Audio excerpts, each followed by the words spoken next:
السلام علیکم ناظرین، سری لنکا کے حالات کے بارے میں آپ کو آگاہی دینا چاہتا ہوں کہ سری لنکا میں کس طریقے کے ساتھ ان دنوں سب سے پہلے وہاں پہ مداخلت ہوئی،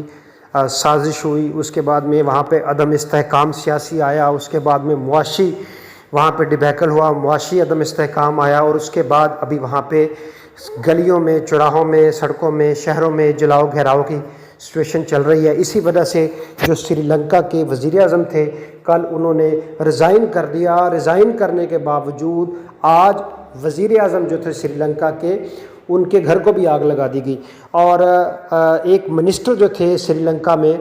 انہوں نے جب موب نے ان کو گھیر لیا، بکھری ہوئی عوام نے ان کو گھیر لیا، تو اس نے دباؤ میں آتے ہوئے خودکشی کر لی۔ تو یہ حالات جا رہے ہیں سری لنکا کے ان دنوں۔ سری لنکا کے حالات کے اوپر آپ کی توجہ اس لیے مبذول کروائی کہ سری لنکا نے بھی رشیا اور یوکرائن کی جنگ میں کنڈیم نہیں کیا۔ یونائٹڈ نیشن کے جو ریزولوشن تھی اس میں اس نے امریکن اور یورپین جو ریزولوشن تھی اس کو انڈوز نہیں کیا۔ اس وجہ سے امریکہ جو ہے وہ سری لنکا سے نالاں تھا، اور اس ناراضگی کی بدولت وہاں پہ جو یہ ماحول سارا بنا کہ سب سے پہلے وہاں پہ مصنوعی طریقے کے ساتھ سیاسی عدم استحکام پیدا کیا گیا۔ اس سیاسی عدم استحکام کی وجہ سے پھر معاشی بحران آ گیا اور سری لنکا ڈیفالٹ کر گیا، اور اب وہاں پہ جو موجودہ صورتحال ہے وہ یہ ہے کہ گلیوں میں، چوکوں میں، چوراہوں میں جلاؤ گھیراؤ اور موب بکھرا ہوا ہے۔ عوام کسی طریقے کے اوپر رکنے کا نام نہیں رہ رہی۔ یہ ہے تصویر کا ایک رخ۔ اب اس کو لنک کرتے ہیں پاکستان کے ساتھ۔ پاکستان میں بھی تقریباً سیم ہی سچویشن تھی کہ امریکہ نے انسسٹ کیا کہ پاکستان سٹیٹمنٹ دے رشیا کے خلاف، یوکرائن اور رشین کی جنگ میں، لیکن یونائٹڈ نیشن میں پاکستان جو ہے وہ نیوٹرل رہا۔ یہ پاکستان کا نیوٹرل رہنا امریکہ کو جس طرح سری لنکا کا نیوٹرل رہنا نالاں ہوا امریکہ، اسی طرح سے پاکستان سے بھی اس کو ناراضگی ہو گئی، اور بالکل اسی طرح سے جس طرح سے جو ایک سیاسی طور کے اوپر دباؤ بڑھایا گیا، اور پھر جو ہمارے سفیر تھے امریکہ میں ان کا وہ سٹیٹمنٹ اور پھر مداخلت اور پھر وہ سازش کا شور، اور اسی اثناء میں پھر سیاسی عدم استحکام، تحریک عدم اعتماد کا کامیاب ہو جانا،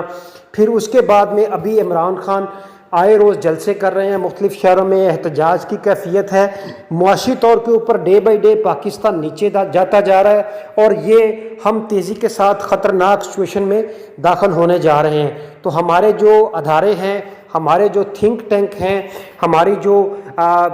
وہ ادارے جنہوں نے اس کے اوپر کچھ نہ کچھ سوچنا ہوتا ہے، ان کو چاہیے کہ ایز سون ایز پاسبل اس کے اوپر کوئی سیریس ڈیسیجن لیں۔ سیریس ڈیسیجن یہی بنتا ہے کہ چونکہ تمام پارٹیز کی 2 مہینہ پہلے تک الیکشن کی ڈیمانڈ تھی، تو اس ڈیمانڈ کو ملحوظ خاطر رکھتے ہوئے فوری طور کے اوپر الیکشن کی اناؤنسمنٹ کی جائے۔ کہیں ایسا نہ ہو کہ وہ جو ماحول سری لنکا میں بنا ہوا ہے خدا نہ خواستہ پاکستان میں بھی ایسا ماحول بن جائے، کیونکہ کاروبار میں تیزی کے ساتھ گراوٹ آ رہی ہے۔ جو اسٹینڈنگ ریزرو ہیں ہمارے پاکستان کے وہ گرتے جا رہے ہیں، کسی طرف سے حکومت کو کوئی معاونت امداد نہیں مل رہی، موجودہ جو حکومت ہے شہباز شریف صاحب کی۔ تو اس اثناء میں جو آگے جا کے احتجاج کی سچویشن بنتی جا رہی ہے، ملک پہلے ہی عدم استحکام کا شکار ہو چکا ہے سیاسی طور کے اوپر، معاشی طور کے اوپر، تو خدا نہ خواستہ کسی ہم اس بند گلی میں نہ چلے جائیں جہاں ملک کا وہ نقصان ہو جائے کہ جو شاید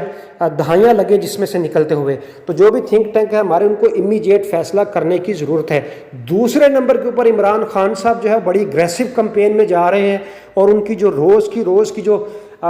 سپیچز ہیں وہ مختلف شہروں میں وہ ڈیلیور کر رہے ہیں، اور بڑے اگریشن کے ساتھ وہ عوام کو موٹیویٹ کر رہے ہیں، جس طرح سے ان کے بھرپور اور بڑے جلسے ہو رہے ہیں۔ تو یہ توقع کی جا رہی ہے کہ جو عمومی رائے ہے عوام کی وہ عمران خان کے ساتھ ہے، اور یہ جو ہمارے ادارے ہیں ان کو یہی چیز کو دیکھنا چاہیے کہ جب آپ نے ان حالات کو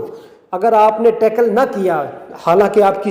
صلاحیت بھی ہے کہ آپ ایسے حالات میں سے نکل سکتے ہیں، تو اگر آپ کسی بھی چیز کی انتہا دیکھیں، خدا نہ خواستہ یہاں پہ کچھ ایسا ماحول کریٹ ہو جائے کہ کہ خانہ جنگی کے جیسا ماحول بن جائے یا گلیوں میں سڑکوں میں انتشار پھیل جائے، تو ایسی سچویشن کو کاؤنٹر کرنے کے لیے ایک بالکل سمپلسٹ وے ہے، وہ یہ ہے کہ چونکہ عوام نے ہی ڈیسائیڈ کرنا ہے، اس کا مطلب یہ نہیں کہ الیکشن کال کرنے کا کہ عمران خان اقتدار میں آ رہے ہیں۔ الیکشن کا مطلب یہ ہے کہ کلیئر میجورٹی کے ساتھ کوئی پوری میجورٹی لے کے، اکثریت لے کے کوئی پارٹی اسمبلی میں آ جائے، اور پھر وہ 5 سال کا ان کے پاس ٹائم ہو، اور وہ متواتر مسلسل استحکام کی طرف ملک کو لے کے جائیں۔ قطع نظر اس سے XYZ جو پارٹی بھی جیتے، لیکن اس کے اوپر فوری طور کے جو ہمارے ادارے ہیں، ہمارے تھنک ٹینک ہیں، ان کو ایکشن لینے کی ضرورت ہے۔ ناظرین، ہماری یہ ویڈیو آپ کو کیسی لگی اپنی رائے کا اظہار کیجیے گا، ہمارے چینل کو اپنے کو سبسکرائب لازمی کیجیے گا، اپنے چینل کا خیال رکھیے گا۔ انٹل نیکسٹ ویڈیو، اللہ حافظ۔